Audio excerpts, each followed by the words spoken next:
Hi, hello people, once again I'm in a new location. That's because I've got a new bookshelf. I say I've got a new bookshelf. This used to be my parents because they've got a new one, so I got the knockoff.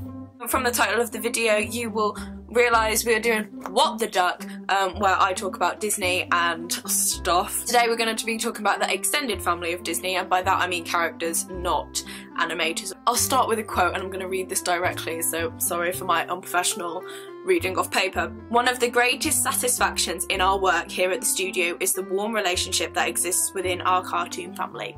That was said by Walt Disney. With the popularity of not just Mickey but of Donald and Goofy too, Walt and his team of artists wanted to expand the universe, if to coin a phrase, and they were so inspired to create new characters. But before we get into them, let's rewind a little bit before Donald and Goofy even existed. Mickey had two pals before Donald and Goofy that both evolved out of the Barnyard successors. So if you don't know, a lot of the earlier cartoons were kind of featured around a barnyard.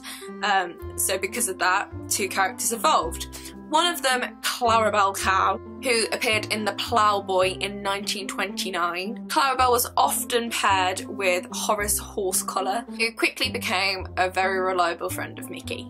Clarabelle and Horace were both on hand when Mickey's friends get together in such animations as Mickey's Birthday Party 1942. However, the screen wasn't really where they made it.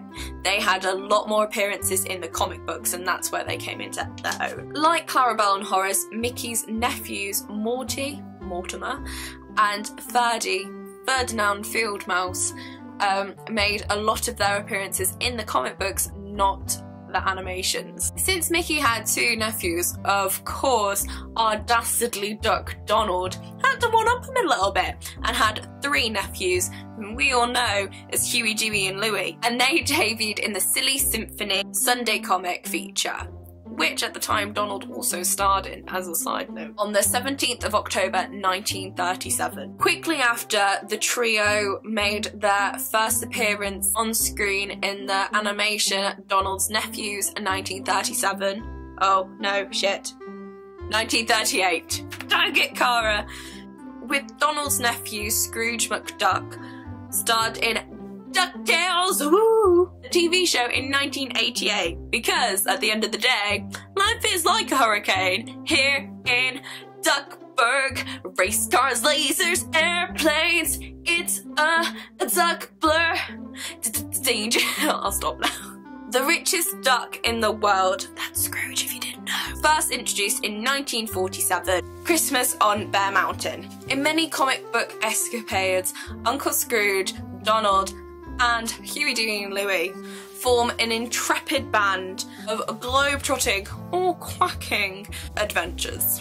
However, they first appeared as I nearly said quartet, they're not, they're a quintet, in Mickey and Pluto in 1943. Chip and Dale, my other faves.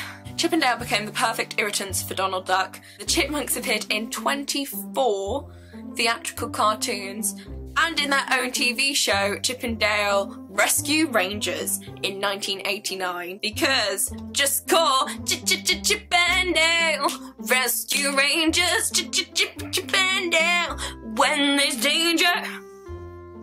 You just nailed it. There are also three members of the extended Disney family that people may not actually know, and they're counterparts to Huey, Dewey and Louie, and they're Daisy's nieces called April, May and June, who were first used in a story published in 1953 called Flip Decision. So there we go, that's three characters you didn't even know about. Thank you very much for watching. If you like me talking about Disney, then give me a good thumbing or write down in the comments below what you would like me to talk about. And tell me what I'm doing right, it would be really good to hear from you. Yeah. All my links will be in the doobly-doop below, and I will see you very soon. Thank you very much for watching. Bye! Can you imagine if the triplets, both pairs of triplets, that's right, Huey, Dewey and Louie and April, May, June got together as like, so Huey and April, or Huey and June. Can you imagine? That'd be cool. Anyway.